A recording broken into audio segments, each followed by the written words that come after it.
Hello and welcome back to my channel. My name is Yvonne. I am hey.misskay on Instagram as well as hey.misskay on Facebook. And I also have this channel that is all about getting hired with VIPKid and Outschool, as well as helping you become a great online teacher. And today's video, I was going to say lesson, today's video is about how to create a lesson for your Outschool job. So if you teach on Outschool and maybe you just watched my previous video, which is about thinking of ideas to teach on Outschool, thinking of lessons that you could possibly do on Outschool, and are now ready to create a lesson. Well, I'm going to go through my lesson planning strategies with you so that you can start thinking about these things too when you go to create your lesson on Outschool. Now, Outschool won't require the same exact things as I'm going to be talking about today, but I think they're important to have in the back of your mind or to have on the side or written down on a sheet so that if those things do come up, you are more than ready. Okay, so here we go. So first of all, I want to mention that in the description box below, if you're watching on a phone, then you might have to click on the little arrow right beside the title to see the description box. And if you're on your computer, then you should be able to find it fairly easily. I do have linked my lesson plan template that I created for you guys. And I also, in that PDF, you will find this, which is just blank, but you're also going to find an example of a lesson I created, as well as I wrote out each part of the lesson planning, like what I mean by like topic or the objective, and I write in kind of like what you should be thinking about. So all of that is in one PDF. It's free, you can download it and it's yours. So you can either follow along or just hear what I have to say and then decide if you want to have it or not later. All right, so right at the top, I actually should have written title, but your title will go there. That's not the most important thing. The most important thing is your topic. What are you going to be teaching? Are you going to be teaching French? Are you going to be teaching dog training? Are you going to be teaching a knitting class? What is the topic of your lesson? Okay, next to the objective. What is the objective of your lesson? Why are you teaching this? And remember to think with the student as the focus and not yourself. So don't think, I will teach this, I will do that. Think of your students. My students will be able to count to 10 in French. My students will be able to train their dog, or will be able to play fetch with their dog after coming to this lesson with me, right? So think from a student's perspective. It's student-centered, and don't think of what you want to do in your lesson. You need to think of what the objective is. Why are you creating this lesson? Is it to have better conversational skills? If it's a show and tell lesson, is the idea, the objective that your students will be able to show their favorite animal or toy and then also use some adjectives? Or maybe you want them to use their toys to create a story. So whatever your lesson is, just remember to think that there needs to be a goal, there needs to be an objective to this lesson. Now that you have your objective, think of how you're going to get the students to get there, to reach that goal. Are you going to do it through movement, through play, through song, through technology, like maybe a website or whatever it is? How will you get your students to reach that goal? What are the steps that you're going to take? Now, you don't have to just choose one. You don't have to just say, well, we're going to jump every time we count. That's great, but is there also something else that you're going to do for the ones that maybe aren't as excited to have to move every time they count a number? Do you have something that they can use and write down? Do you have modeling clay, Play-Doh, that they can actually create the number? So start thinking of how you're going to teach your students to count to 10, or your students to tie their shoelaces, or how to teach your students how to ride a bike. Anything is possible. You literally can teach anything, but I just want you to think and write down how are you going to get your students to reach that objective. And now the next part is materials. Think about the materials that you're going to need in order to teach this lesson. And unless you're teaching a core subject that requires certain things, try to keep materials to a minimal, because not everyone has access to things that you might think is obvious to you, but that's not necessarily for everyone else. Now, it doesn't mean that you can't put those materials in, but you're only going to be hitting a certain audience. Or what you can do is say, look, this would be really great if your child could bring this to class, or here is a handout, but not everybody has a printer or has the money for ink, or so you can also give them something else.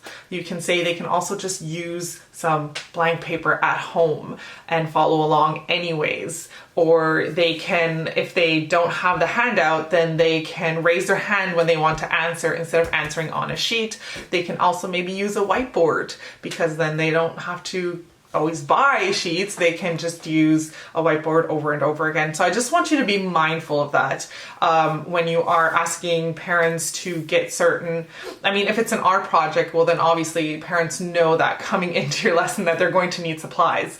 But if you're just, you know, teaching an English class, you might want to think about everything that you're asking your parents to get for this one class.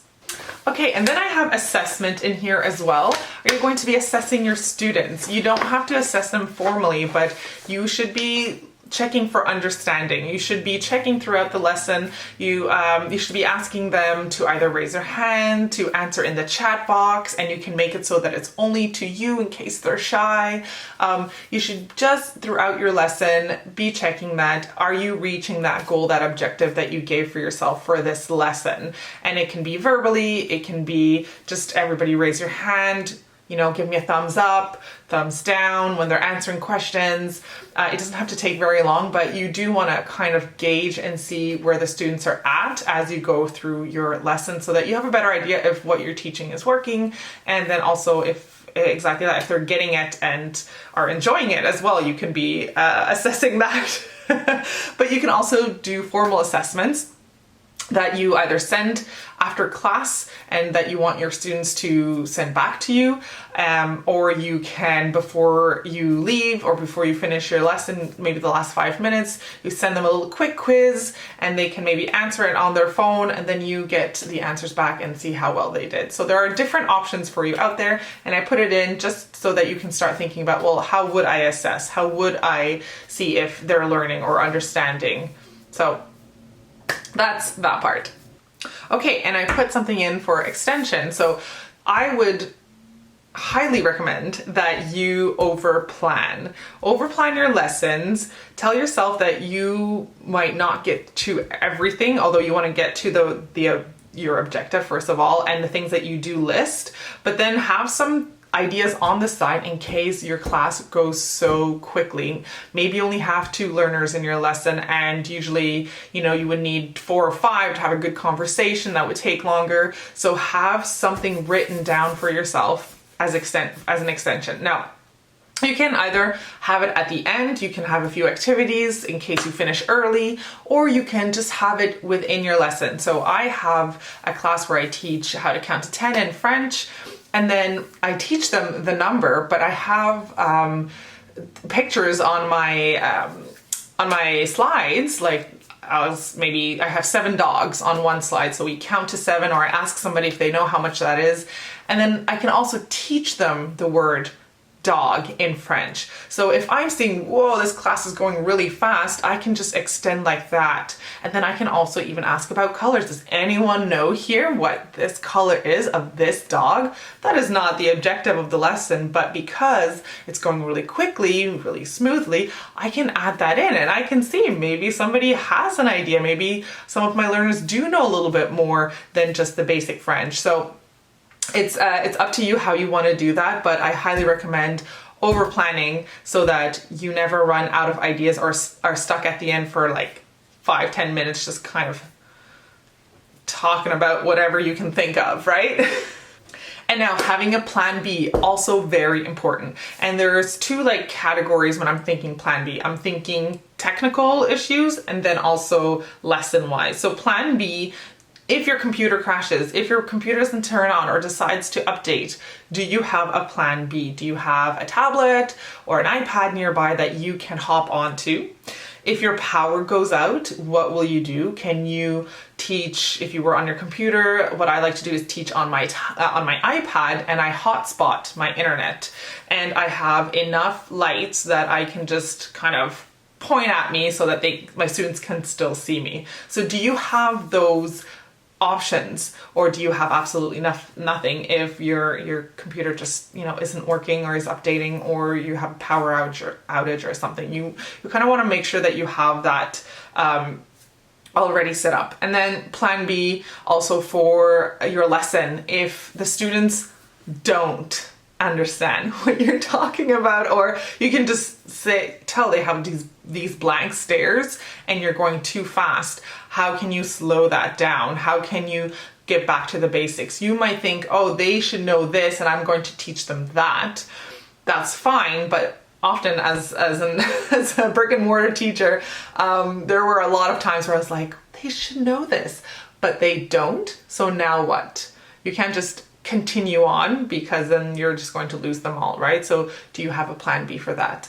And then a plan B for if it does really go quickly, that's kind of what you have for your extension part. So you should have that ready to go in case it goes really fast.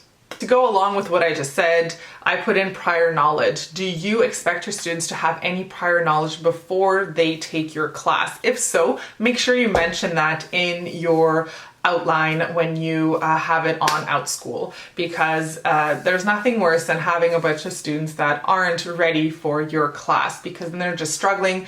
They don't feel good about it because they just feel like they don't know anything. And then you're struggling because your lesson isn't moving forward. So make sure that you tell your parents, that you write it in, student needs to know at least these things. So if I'm teaching a French class and I want to teach about animals, and I might say, they should know their colors and numbers, before joining this class, because we will be counting, although it's focused on learning animal names, I also want to be incorporating this into my classroom so that it's more of an intermediate class. So anyways, just like give them an idea of what the students should know, or if you're teaching them how to use a software, what are some of the basics that they should already know before they come into your class. Okay, and then the next part here, I just have notes at the top. These are notes for yourself, either as you're going through the lesson or things that you don't want to forget. It's just a little area for you to take notes and leave yourself tips. The next part is classroom expectations. So when you start your lesson, you should always give your students and tell your students the rules and the classroom expectations of your lessons, because different teachers have different expectations. So make sure that they know what yours are, and you might want to write them down here just so that you can kind of check them off as you say them. And again, this is more for when you first start out. Eventually you won't have to do all of this work, but just to get you started, this is really helpful to have. At the end, I just put adjustments, and that is for once you've taught your lesson, what are things that you want to change for the next time? Now, the first lesson that I created, although I've created many lesson plans, it just, you have this one idea in your mind and you write it down and you think it sounds great, and then you're in the classroom and you're like, wow, this needs work. I can't tell you how many times I've already changed my lessons. Every time I think I've got something good, and then it's not that it's bad, I just know how I can make it better. So I just left a little part for you to write in your adjustments that you want for the next lesson. And then the whole back here is if you want to write out your lesson plan minute by minute. So kind of like the first 5 minutes, you leave it for introductions for late students. You might want to plan that in, and then, just kind of gauge how long you think it will take you to explain the first part of your lesson or explain what you're going to be doing in the lesson, and give yourself some time for that. So really just map out your time, and then you will see how much time do you think you need for this lesson, because you can create your own lessons. So you can create the amount of time that you need. So you can say this lesson is 45 minutes. because once you've written it out, you will see how long it should take. Now, again, depending on the students, you might want to keep it to 30 minutes. Like the younger ones don't go over 30 minutes. It's just too much for them to sit in front of a screen and engage for that long. But if you have older students, high school students, they can definitely do 45 minutes an hour. Yeah, okay, so that is part of the lesson plan that I wrote out for you. The two things that I don't have in here are like anywhere to write the age that you want this lesson to be for. So, I mean, you can add that in wherever you want. And then also I didn't leave a spot because I wanted this lesson plan to be, or lesson plan template to be for anyone to use that wants to teach on Outschool, but you can also relate your lesson to the curriculum. So if you want to look at your state standards or your province's curriculum, you can go check that out. You can just Google it, and then you might want to relate your class to that, and then you can advertise that to parents and say, look, if your child takes this lesson, we're actually working on this standard, or we're working on this competency, or whatever it is. Now, some parents will want that and look for that or appreciate that, and other parents are not looking for that. They're looking for lessons that are outside the box and are different. So that's totally up to you how you want to use that, and if you want that as part of your lesson. So, all right, I think that is it for lesson planning. Now, if you have questions, please leave a comment below. This lesson here, this lesson plan, you are not going to have to write out every single time you create a lesson, but I think it will definitely help you when you first start. When you first have that idea, I think it's better to write out and think of everything, like plan Bs, classroom expectations, all that. It's better to have it thought out and written out so that you have something to refer to. If you get stuck, if you're unsure anymore, you can totally just glance at your lesson plan and remember, oh yeah, that's what I was gonna do. Or, oh yeah, I said I was gonna say these 3 rules for my class, right? So it's more than what Outschool requires for when you put up a class listing. But like I said, I think it's really helpful to start with this as a base. And then as you teach and get better at it, you won't need this one as much anymore. Or maybe you do. Maybe you like having every single class thought out like this, and then you're good to go because you know exactly what you're going to be doing. Like I said, go check out my video about getting ideas for creating lessons. And if you're thinking this is too much, this is so hard, first of all, you can reach out to me and I can help you, especially if you're new, I can give you some insight. And if you haven't applied to Outschool yet, I can be there for you and help you through the application process, and then as well as help you with creating your lessons.